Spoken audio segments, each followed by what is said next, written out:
but they won't keep us out of sight. Hello everyone! It's no secret to anyone that the cinema continues to develop, and today's graphic design is at such a high level that it's impossible to distinguish computer-generated imagery from a real set shot. Yes, more and more movies include CGI, and it's hard to imagine a blockbuster without a lot of special effects. But if you're interested in how those movies look without them, then get comfortable and get ready for a few surprises. So here we have 7 films before and after special effects. Go ahead.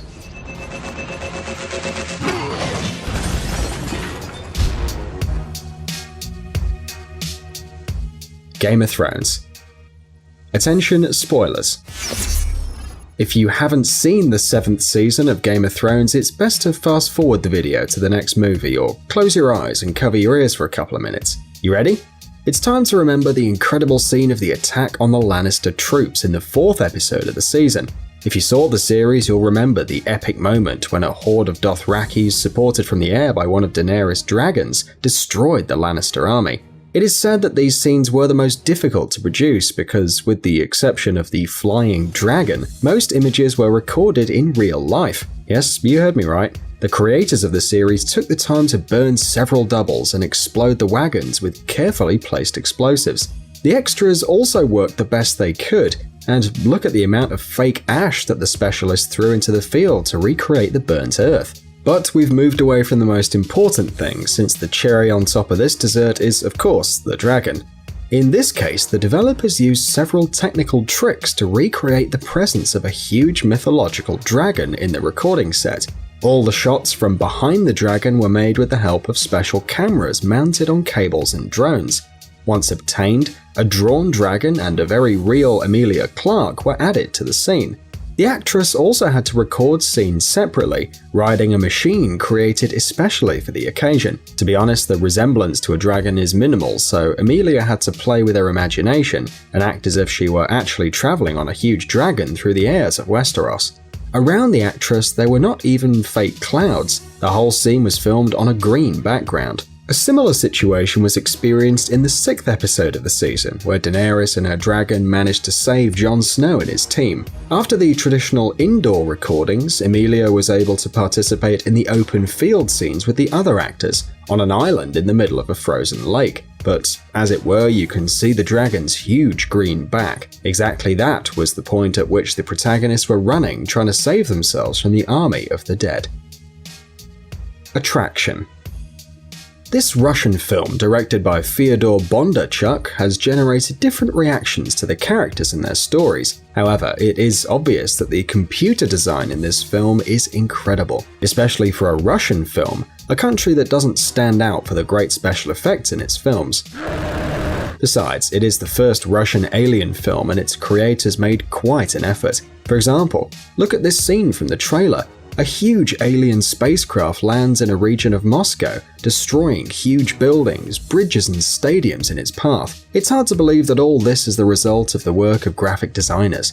But the destruction of buildings is not the only example of CGI in this film. There is a scene in the first few minutes of the film in which the protagonists await the beginning of the story, and all the scenes in the background and inside the spaceship, as well as the fights with the extraterrestrials, were recorded in a pavilion with a green background. According to the director, 50% of the film is computer generated.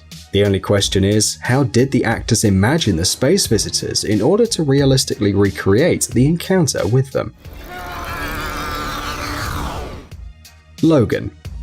Unlike the previous 2 films, Logan is not famous for the epic battle scenes between the good guys and the bad guys. Doesn't even have any great special effects, unlike the X-Men movies. Of course, digitized backgrounds were added in some places, but most of the special effects were dedicated to the film's protagonist. It's no secret that Hugh Jackman is the perfect actor for the role of Wolverine. But even the physical resemblance doesn't allow the actor to regenerate himself as the superhero, let alone use his adamantium claws. All this is possible thanks to the use of the CGI. In addition, the 18 classification of the film allowed us to enjoy decapitations and extractions of realistic and quite bloody bullets. By the way, some special effects were also used to give life to Laura, Wolverine's little clone, allowing her to have the same claws as Logan and throw herself at enemies with the same ferocity. but despite it being less incredible visually than other superhero films, it has received very good reviews thanks to its history and its realism. San Andreas. All the movies about catastrophes are full of special effects. It's obvious since no one is willing to destroy an entire city to create a 2-hour film about the destruction of humanity. For that reason, to destroy the state of California in the movie San Andreas, the designers had to work overtime to create more than 1,300 scenes with special effects for the movie. Among these scenes is the destruction of the Hoover Dam, which we had already seen in the movie Transformers, the fall of houses one after another, and best of all, a huge wave that ended up wiping the poor city of San Francisco off the face of the earth. No one would actually use real water to make these scenes today, but imagine for a second how many buckets of water you'd need. And of course, the movie wouldn't be complete if the developers didn't show the destruction of the Golden Gate Bridge. In our opinion, film directors have a special relationship with this bridge. Not in vain, we constantly see its destruction on the big screen. X-Men, Star Trek, Pacific Rim, and Godzilla are just some of the movies in which we can see the famous bridge suffering.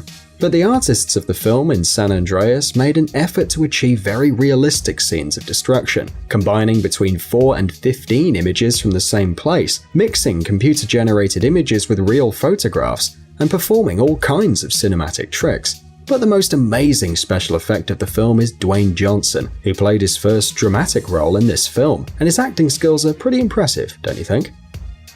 Spider-Man: Homecoming.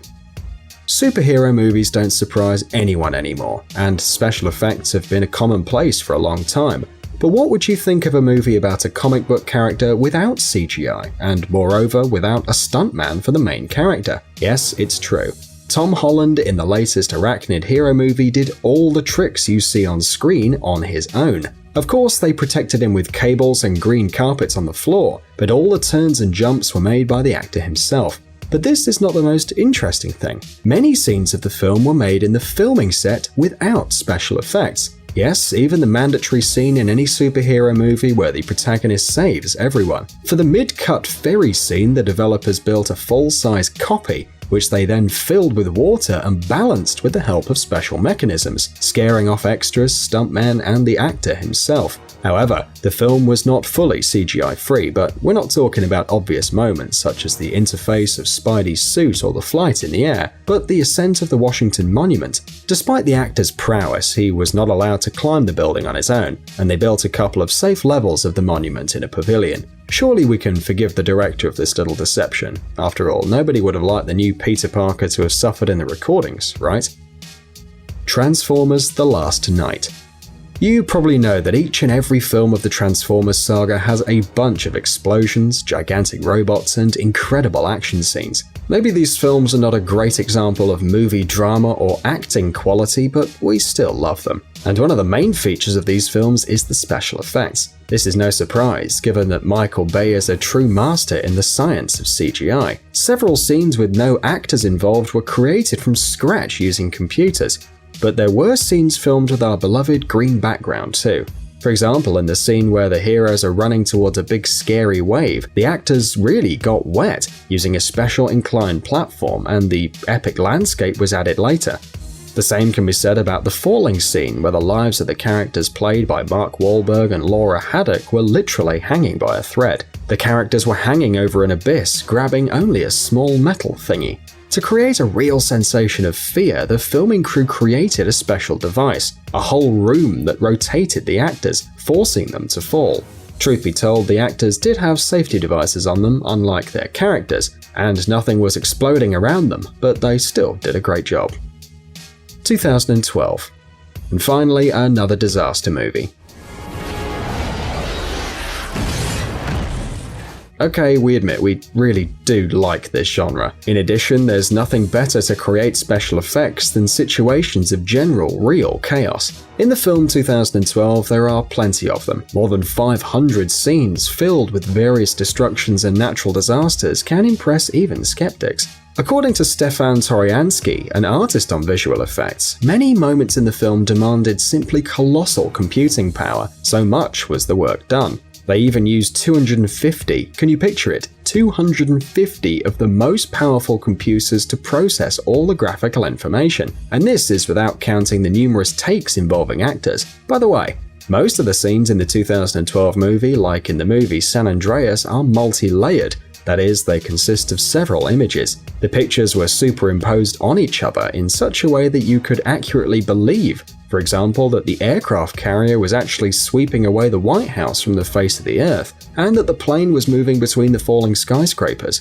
Scenes with people were shot against a blue background, and its dimensions, like the scale of everything else in the film, are really impressive. The creators needed a huge canvas 42 feet high and 2,000 feet long, and in addition to that, some platforms to simulate an earthquake, and a whole bunch of pyrotechnics. So if you want to spend an evening looking at the massive destruction of mankind, this is the film that you need. Well friends, we look forward to reading your comments on the video, and don't forget to give us a like. Guys, it's time to recharge your brain. Visit the channel Brain Time. There you'll find a lot of interesting and useful facts, lots of positive energy and tons of useful information. Subscribe right now. We promise it's going to be really exciting. Thanks for watching. Please like and share the video in social networks, and we'll be right back to you as fast as we can.